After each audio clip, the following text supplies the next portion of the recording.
ನಮ್ಮ ಸಮಾಜದ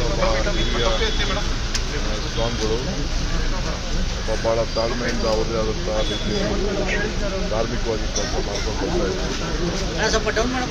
ಹೋಗ್ತಾ ಇದ್ದೀನಿ.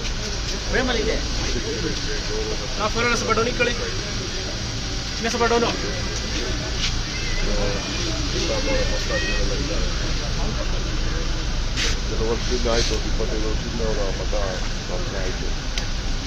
ಈಗ ಒಬ್ಬರು ಯುವಕರಿಗೆ ಕೆಲಸ ಮಾಡ್ತಿದ್ದಾರೆ. ಅವರು ತಾವು ಸಿಎಂ ಮಾಡಿದ್ರು, ತಾವು ಸಿಎಂ ಆಗಬೇಕು ಅಂತ ಕೂಡ ಸಾಕಷ್ಟು ಬಾರಿ ಹೇಳಿದ್ರು. ನನಗೆ ಆಶೀರ್ವಾದ ಮಾಡಿದ್ರು, ನಿರ್ಮಲ ಮನಸ್ಸಿನಿಂದ ಅವರು ಆಶೀರ್ವಾದ ಮಾಡಿದ್ರು. ಅವ್ರ ಬಗ್ಗೆ ನಮಗೆಲ್ಲ ಬಹಳ ಅಪಾರವಾದಂಥ ಗೌರವ ಅನಿಸ್ತಂಥದ್ದು.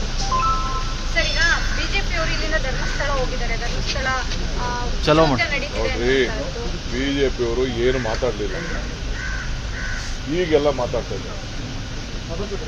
ಸ್ಟಾರ್ಟಿಂಗು ಪ್ರಾರಂಭದಲ್ಲೇ ಅವ್ರು ಏನಾದ್ರು ಮಾತಾಡಬೇಕಾಗಿ, ಈಗ ಅವರು ರಾಜಕೀಯ ಮಾಡ್ತಾ ಇದ್ದಾರೆ. ಬಿಜೆಪಿಯವರು ಬೇರೆ ಏನಿಲ್ಲ, ಈಗ ರಾಜಕಾರಣ ಮಾಡ್ತಾ ಇದ್ದಾರೆ.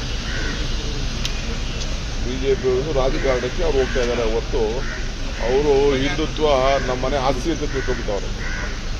ಯಾರ ಆಸ್ತಿನೂ ಅಲ್ಲ, ಅವರವರ ಭಕ್ತಿ, ಅವರವರ ಭಾವನೆ, ಅವರವರ ನಂಬಿಕೆ.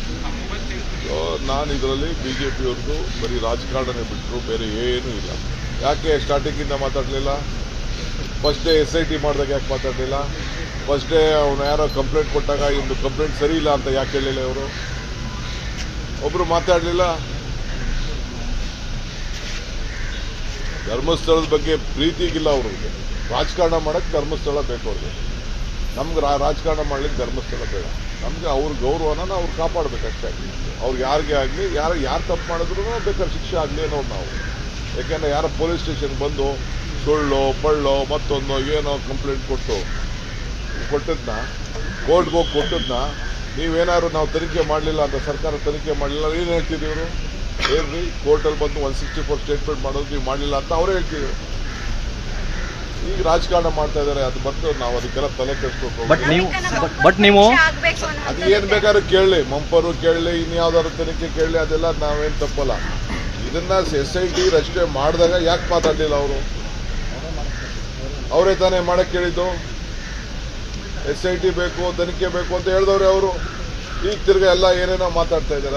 ಹತ್ತಡಿನೋ ಮುತ್ತೆ ಅವ್ರು ಪೊಲೀಸ್ ಅವರು, ಅವ್ರಿಗೆ ನಾವು ಯಾಕೆ ಇಂಟರ್ಫಿಯರ್ ಆಗಬೇಕು, ಎಷ್ಟು ಗೋಡೆ ತೆಗಿಬೇಕು ಮಾಡಬೇಕು ಅಂತೇಳಿ ಅದಕ್ಕೇನು ಬೇಕಾದ್ರೆ ಅವ್ರು ಕೇಳ್ಕೊಳ್ಳಿ. ಬಟ್ ನೀವು ಷಡ್ಯಂತ್ರ ಅಂತ ಹೇಳಿದ್ರಲ್ಲ ಸರ್, ಅದಕ್ಕೆ ಬಿಜೆಪಿ ನಾಯಕರು ಸ್ವಾಗತ ಮಾಡಿದ್ದಾರೆ. DK ಶಿವಕುಮಾರ್ ಅವರು ಹೇಳಿದ್ದು ನಿಜವಾಗಿದೆ.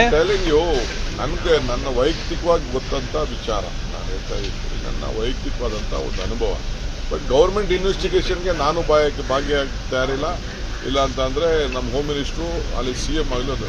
ಇದನ್ನು ನಮ್ಮ CRPಲಿ ನಮ್ಮ ಇವರ MLAಗಳು ಇಲ್ಲಿ ಮಾತಾಡಿದ್ದಾರೆ. ನಮ್ಮ MLAಗಳೆಲ್ಲ ಶಿವಲಿಂಗೇಗೌಡರು ಆದಿಯಾಗಿ, ನಮ್ಮ ಗೋಪಾಲ್ ಕೃಷ್ಣ, ನಮ್ಮ ಪುತ್ತೂರು MLA, ನಮ್ಮ MLC, ಜಿಲ್ಲಾ ಕಾಂಗ್ರೆಸ್ ಅಧ್ಯಕ್ಷಗಳು ವಿನಯ್ ಕುಮಾರ್ ಸೊರ್ಕೆ ಅವರೆಲ್ಲ ಬಂದು, ರಮನಾಥ್ ರೈ ಅವರೆಲ್ಲ ಬಂದು ನಮಗೆ ವೈಯಕ್ತಿಕವಾಗಿ ಬಂದು ಸ್ಟಾರ್ಟಿಂಗೇ ಬಂದು ಭೇಟಿ ಮಾಡಿದ್ದಾರೆ. ಅವರು ಬಂದು ನಮಗೆ CMಗೆಲ್ಲ ಭೇಟಿ ಮಾಡಿ, ಹೋಮ್ ಮಿನಿಸ್ಟರ್ ಭೇಟಿ ಮಾಡಿ ಹೇಳಿದ್ದಾರೆ ಏನಿದೆ ಅಲ್ಲಿ ಮೊದಲಿಂದ ನಡ್ಕೊಂಡು ಬಂದಂಥ ವಿಚಾರ ಅಂತ ಹೇಳಿದ್ದಾರೆ. ನಾವು ಅದನ್ನು ಒಬ್ಬ ರೂಲಿಂಗ್ ಗೌರ್ಮೆಂಟ್ ಆಗಿದ್ಕೊಂಡು ನಾವು ಮಾತಾಡಬಾರ್ದು ಅಂತ ಅಂದ್ಬಿಟ್ಟು ನಾವೇನು ಮಾತಾಡೋಕ್ಕೆ ಹೋಗಿರಲಿಲ್ಲ. ನಮ್ಮ ಪಾರ್ಟಿಲೂ ಡಿಸ್ಕಷನ್ ಆಯಿತು. ನಮ್ಮ ಪಾರ್ಟಿಲೂ CM ಹೇಳಿದ್ದಾರೆ, ಪಾರ್ಟಿಯವ್ರಿಗೆ ನಾನು ಯಾವುದು ಅನ್ಯಾಯ ಬಿಡಲ್ಲ, ಕಾನೂನು ಪ್ರಕಾರ ಮಾಡ್ತೀನಿ. ಯಾರ್ಯಾರು ತಪ್ಪು ಮಾಡಿದ್ದಾರೆ, ಯಾರ್ಯಾರು ಸ್ಟೇಟ್ಮೆಂಟ್ ಮಾಡಿದ್ದಾರೆ ಅವರೆಲ್ಲರ ಮೇಲೂ ಕ್ರಮ ಕೈಗೊಳ್ತೀವಿ ಅಂತ. ಈಗ ಅದಕ್ಕೆ ಯಾರೊಬ್ಬ ಕುಮ್ಮಕ್ಕೆ ಕೊಡ್ತಾ ಇದ್ದಾರೆ, CMನೇ ಕೊಲೆಗಾರ ಅಂತ ಹೇಳಿದ್ದಾನೆ. ಗೊತ್ತಿದೆಯಾ ನಿಮ್ಗದು? ನೀವು ಯಾರು ಅದನ್ನು ಹಾಕಿಲ್ಲ. ನೀವು ಅವನು ಯಾರೊಬ್ಬ ಹಿನ್ನೆಲೆಯಲ್ಲಿ ಯಾರೊಬ್ಬ ಇದ್ದಾನೆ, ಇದಕ್ಕೆ ಅವನು CMನೇ ಕೊಲೆಗಾರ ಅಂತ ಹೇಳಿದ್ದಾನೆ. ಅದೆಲ್ಲ ನಮ್ಮ ಹತ್ರ ಮಾಹಿತಿ ಇದೆ. ಏನ್ ಬೇಕೋ ನಾವು. ಹೆಚ್ಚಿನ ವಿಡಿಯೋಗಳಿಗೆ ಪ್ರತಿಧ್ವನಿ ಯೂಟ್ಯೂಬ್ ಚಾನೆಲ್ ಸಬ್ಸ್ಕ್ರೈಬ್ ಮಾಡಿ, ಬೆಲ್ ಐಕಾನ್ ಕ್ಲಿಕ್ ಮಾಡಿ.